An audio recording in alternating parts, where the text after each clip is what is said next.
Hi hello ಎಲ್ಲರಿಗೂ ನಮಸ್ಕಾರ. Welcome back to my YouTube channel Reyanshi vlogs. ಎಲ್ಲರೂ ಹೇಗಿದ್ದೀರಾ? ಚೆನ್ನಾಗಿದ್ದೀರಾ ಅಂತ ಭಾವಿಸ್ತೇನೆ. ನಾನು ಹಾಗೇನೆ ತುಂಬಾ ಚೆನ್ನಾಗಿದ್ದೇನೆ. ಹಾಗಾದರೆ ಇವತ್ತಿನ ವಿಡಿಯೋನ ಶುರು ಮಾಡೋಣ.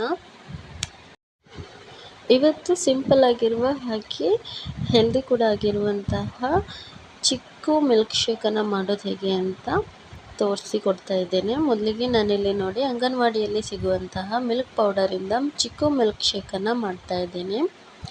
ಮೊದಲಿಗೆ ಈ ಮಿಲ್ಕ್ ಪೌಡರಿಂದ ಮಿಲ್ಕನ್ನು ರೆಡಿ ಮಾಡ್ಕೊಳ್ಳೋಣ. ನಾನಿಲ್ಲಿ 1 ಕಪ್ ಆಗುವಷ್ಟು ಮಿಲ್ಕ್ ಪೌಡರನ್ನು ತಗೊಂಡಿದ್ದೇನೆ.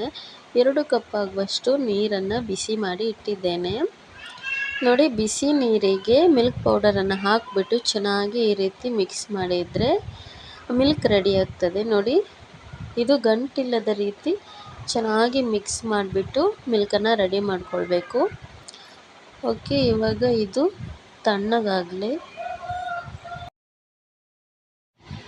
ನೋಡಿ, ನಾನಿವಾಗ 4 ಚಿಕ್ಕು ಹಣ್ಣನ್ನು ತಗೊಂಡಿದ್ದೇನೆ. ಇದನ್ನು ಚೆನ್ನಾಗಿ ತೊಳೆದ್ಬಿಟ್ಟು ಕಟ್ ಮಾಡಿ ಮಿಕ್ಸಿಗೆ ಹಾಕ್ಕೊಂಡು ರೆಡಿ ಮಾಡ್ಕೊಳ್ಳೋಣ. ನೋಡಿ, ನಾನಿಲ್ಲಿ ಚಿಕ್ಕು ಹಣ್ಣಿನ ಬೀಜನೆಲ್ಲ ತೆಗೆದಿದ್ದೇನೆ. ಇದರಲ್ಲಿ ಕೆಲವು ಡ್ಯಾಮೇಜ್ ಫ್ರೂಟ್ಸ್ ಸಹ ಇದೆ. ನೋಡಿ, ಅದನ್ನು ಕಟ್ ಮಾಡಿದವಾಗಲೇ ಗೊತ್ತಾಗೋದು ನಮಗೆ ಅದರೊಳಗೆ ಡ್ಯಾಮೇಜ್ ಇದೆ ಅಂತ. ಸೊ ನಾನು ಚೆನ್ನಾಗಿರುವ ಹಣ್ಣನ್ನೆಲ್ಲ ಈ ರೀತಿಯಾಗಿ ಸ್ಪೂನಲ್ಲಿ ತೆಗೆದ್ಬಿಟ್ಟು ಮಿಕ್ಸಿ ಜಾರಿಗೆ ಹಾಕ್ಕೊಳ್ತಾ ಇದ್ದೇನೆ.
ನೋಡಿ, ಇವಾಗ ಹಣ್ಣನ್ನೆಲ್ಲ ತೆಗೆದು ಮಿಕ್ಸಿ ಜಾರಿಗೆ ಹಾಕಿ ಆಗಿದೆ. ಇವಾಗ ನಾವು ರೆಡಿ ಮಾಡಿಟ್ಟಿರುವ ಮಿಲ್ಕ್ ಪೌಡರ್, ಮಿಲ್ಕನ್ನು ತಣ್ಣಗಾಗಲಿಕ್ಕೆ ಇಟ್ಟಿದ್ದೇವಲ್ಲ ಅದನ್ನು ಹಾಕ್ಕೊಳ್ಳೋಣ.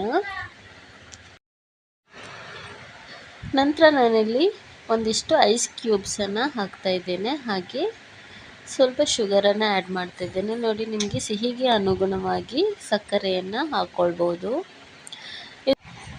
ಓಕೆ, ಇವಾಗ ಮಿಕ್ಸಿಯಲ್ಲಿ ಎಲ್ಲವನ್ನೂ ಚೆನ್ನಾಗಿ ಬ್ಲೆಂಡ್ ಮಾಡಿ ತರುವ. ನೋಡಿ, ಈ ರೀತಿಯಾಗಿ ನಮ್ಮ ಚಿಕ್ಕು ಹಣ್ಣಿನ ಮಿಲ್ಕ್ ಶೇಕ್ ರೆಡಿಯಾಗಿದೆ. ಇದನ್ನು ಇವಾಗ ಗ್ಲಾಸ್ಗೆ ಹಾಕಿಬಿಟ್ಟು ಸ್ವಲ್ಪ ಡ್ರೈ ಫ್ರೂಟ್ಸನ್ನೆಲ್ಲ ಹಾಕಿ ಡೆಕೋರೇಟ್ ಮಾಡಿದರೆ ನಮ್ಮ ಮಿಲ್ಕ್ ಶೇಕ್ ರೆಡಿಯಾಗಿದೆ. ತುಂಬಾ ಹೆಲ್ದಿಯಾಗಿರುವಂತಹ, ಎಮ್ಮಿಯಾಗಿರುವಂತಹ ಚಿಕ್ಕು ಮಿಲ್ಕ್ ಶೇಕ್ ರೆಡಿಯಾಗಿದೆ. ನಿಮಗೂ ಸಹ ಗೌರ್ಮೆಂಟಿಂದ ಫ್ರೀಯಾಗಿ ಅಂಗನವಾಡಿಯಲ್ಲಿ ಫುಡ್ ಸಿಗ್ತಾ ಇದ್ದರೆ, ಈ ರೀತಿ ಮಿಲ್ಕ್ ಪೌಡರೆಲ್ಲ ಸಿಗ್ತಾ ಇದ್ದರೆ ವೇಸ್ಟ್ ಮಾಡಬೇಡಿ. ಈ ರೀತಿ ಮಿಲ್ಕೆಲ್ಲ ಮಾಡಿಬಿಟ್ಟು ಮಿಲ್ಕ್ ಶೇಕನ್ನು ಮಾಡಿ, ಯಾವುದೇ ಫ್ರೂಟ್ಸನ್ನು ಹಾಕಿಬಿಟ್ಟು ಅದ್ರ ಜೊತೆ ಮಿಲ್ಕ್ ಶೇಕನ್ನು ಮಾಡಿಬಿಟ್ಟು ಮಕ್ಕಳಿಗೆ ಕೊಡೋದ್ರಿಂದ ತುಂಬಾ ಹೆಲ್ದಿಯಾಗಿರ್ತದೆ. ಮಕ್ಕಳು ಸಹ ಎಮ್ಮಿಯಾಗಿ ಕುಡಿತಾರೆ. ನನ್ನ ವಿಡಿಯೋ ಇಷ್ಟ ಆದರೆ ನನ್ನ ವಿಡಿಯೋಗೊಂದು ಲೈಕ್ ಮಾಡಿ, ಶೇರ್ ಮಾಡಿ, ಹಾಗೆ ನನ್ನ ಚಾನಲನ್ನು ಸಬ್ಸ್ಕ್ರೈಬ್ ಮಾಡ್ಕೊಳ್ಳೋದನ್ನು ಮರಿಬೇಡಿ. Thank you for watching.